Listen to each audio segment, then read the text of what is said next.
Well, hello and good morning. It is a Monday today. I have 2 newborn sessions today and I am going to show you how I'm going to paint another basket and then I'm going to use it in the shoot and hopefully film it. The family who's coming in is just lovely. I photographed their daughter as a newborn. I photographed their daughter as a sitter during the Christmas session, and now she is the big sister and she just got a little brother. So of course I'm going to photograph the kids together as well and them as a family.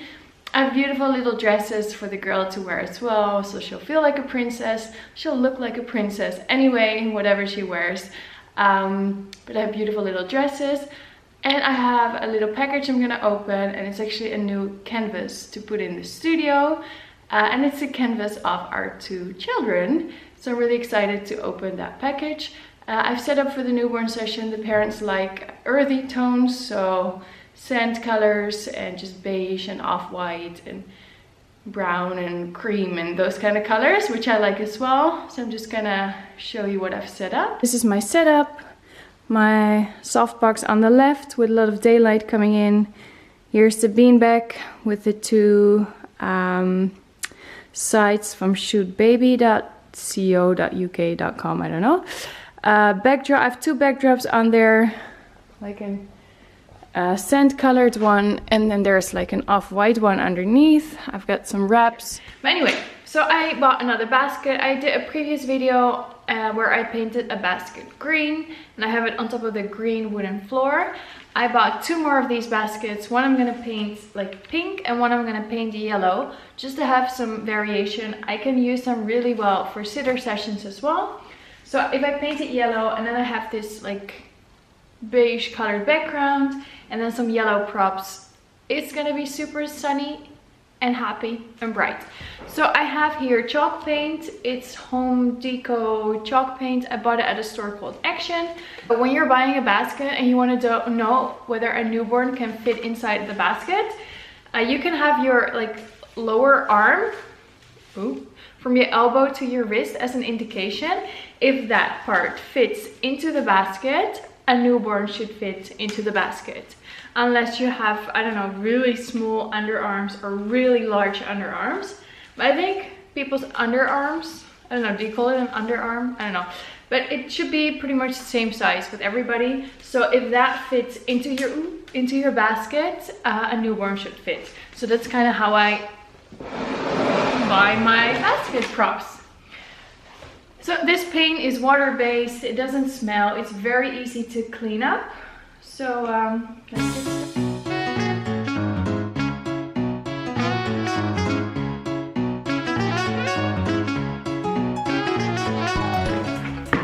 Here I have my package and I'm gonna open it and I'm really excited. So here we go.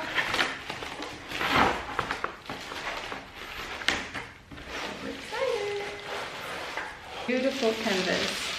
I'm gonna put this one in the studio because everybody's always asking me, do you have pictures of your own kids in the studio? Yes, I do.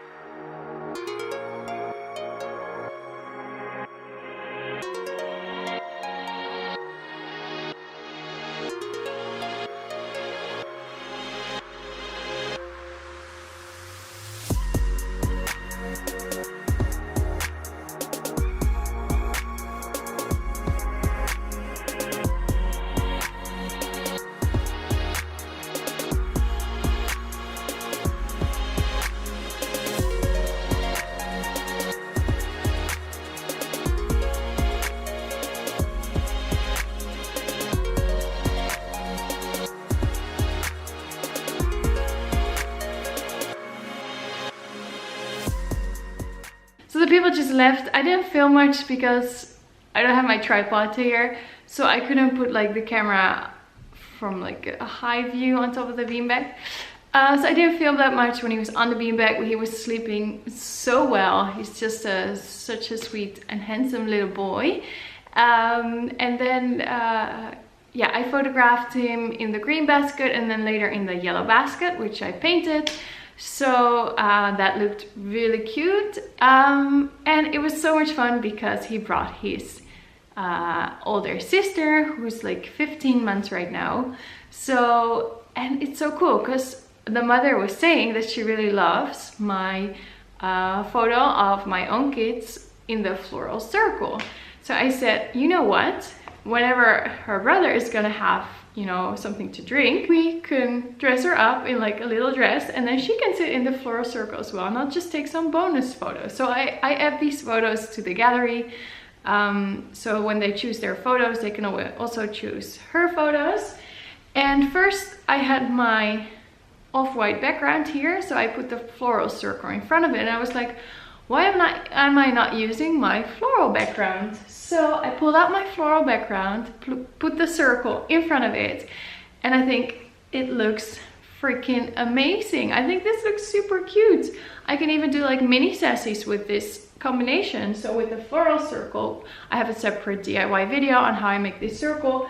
And then this floral background, which is hard to order when you don't live in the Netherlands or Belgium. So sorry. But soon I will probably review backgrounds or a background from a site which ships worldwide. So then hopefully I can direct you to that website. But first I want to review it so I know the quality and I know if it's similar to this. This is like vinyl, it doesn't wrinkle, super easy to clean. Just roll it up, roll it out, and use it as a background. But anyway, so I took some bonus photos of the sister as well. I feel like this video is just going everywhere and it doesn't really have like a clear topic. I mean, yes, I did show you how to paint a basket with chalk paint, which is not like rocket science. It's just something that you can do to inspire you. I showed you what I look for when I look for a basket for a newborn, like how big it should be. And I showed you just a little bit of me using the basket during my newborn session today and me photographing his big sister in this floral circle. So this video is going everywhere and nowhere. But I thought I would just say two more things which I want to get off my chest. It's not like anyone attacked me saying this, but I can imagine that it might feel that way to some. So I thought before people might say it, I would say something about it, if that makes sense. Sometimes I say that I don't do certain things or I do certain things. And it doesn't mean that when other photographers choose otherwise, that I judge them for that. I'm just sharing what works for me. So in a video, when I show you how I make a diaper cover, I'm sharing my reasons for not photographing a baby naked. My babies always wear their diaper in the studio and I cover the diaper with like a nice wrap or a cute little outfit or their legs. And then I use diaper covers. So I just recently started making them. So now I have diaper covers. But anyway, like in my studio, they're not naked, so my stuff doesn't get dirty. For me, I don't see the need to photograph a baby naked because I think they're just as cute with an outfit on. It might be less awkward for the boy or girl when he or she grows up and there's a baby photo hanging in the living room and they're actually wearing like a cute outfit instead of being naked and their friends come over. Also, my stuff doesn't get dirty. I don't get peed on. You don't see any private parts, not by accident in the photo. Anyway, it doesn't mean that I judge other photographers who do photograph their babies naked. Because there are some photographers who do amazing work and they have such beautiful photos. Yes, and those babies might be naked and you don't see any private parts and it's all very well like covered. But they're not wearing their diaper. Yes, the baby is more flexible when they're not wearing their diaper. So there's this pose that's called the Huckleberry Fin pose and it's super cute and they just lie on their back and they have their legs crossed on their tummy, which is quite hard to do when the baby is wearing their diaper. So I can imagine why people would have a baby not wearing a diaper and maybe have a cute outfit on, and then when they have an accident they just need to wash everything, but that's fine. So yeah.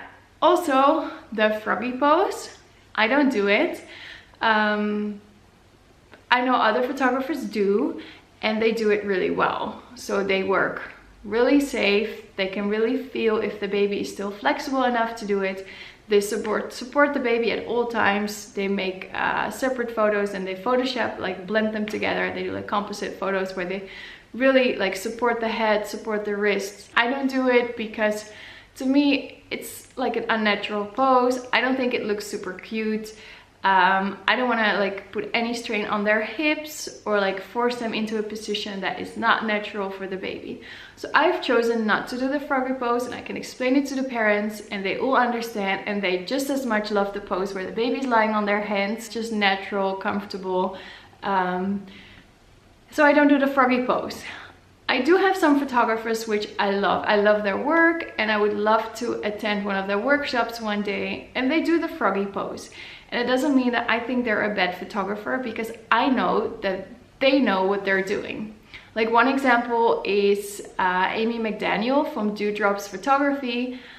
I think her work is amazing. Like the light that she uses in the photo, her editing, and she does the froggy pose and she photographs newborns without any clothes on, without their diaper on. And I still love her work. And I would love to meet her one day and attend one of her workshops. So Amy, if you're watching this, probably not, please come to the Netherlands. I'll host you. You can be in my studio here, and then I would love to attend your workshop. Or if you go to someone else's studio, I'll probably still attend your workshop, because I just love her work. I love the way she uses the light in her photos. So yeah, you're never too old to learn. I'm still learning a lot. I love attending workshops. So yeah, I think Anna Brandt, she's so inspiring as a person as well. She does the froggy pose. She photographs babies without clothes on. It doesn't mean that I don't like their work or I don't like the way they photograph, because I know they're well-educated, professional newborn photographers who know what they're doing, who have the safety first when it comes to newborns. And the comfort of the newborn, and they wouldn't do anything to harm the baby. Yes, I love the work of Kelly Brown. I love the work of Erin Elizabeth. There's so many awesome photographers out there, and we all do it different. And we all have our own styles and our own materials. And I'm not saying that I measure up to, you know, one of these great photographers, but yeah, it's just great to learn from others and to attend workshops, even after you've been photographing for more than 5 years in your own studio. You can still learn from others. So I just wanted to get that off my chest. So just because I do things a certain way doesn't mean that when someone else is doing it differently, that I think they're doing it wrong. I'm just showing you the way I do it, and sometimes I'm explaining you why I do certain things. So anyway, I really hope you enjoyed watching this random video. Yeah, thank you so much for watching. Please like, subscribe, leave a thumbs up. I'm heading off to the beach this afternoon with the kids because it's just lovely weather. We have lovely weather today. So yeah, we're not going yet, but later today we're going to the beach and I'm super excited. And then in the evening I'm gonna edit again and answer my emails and send previews and upload galleries and stuff. So I'll see you in the next video. Bye bye.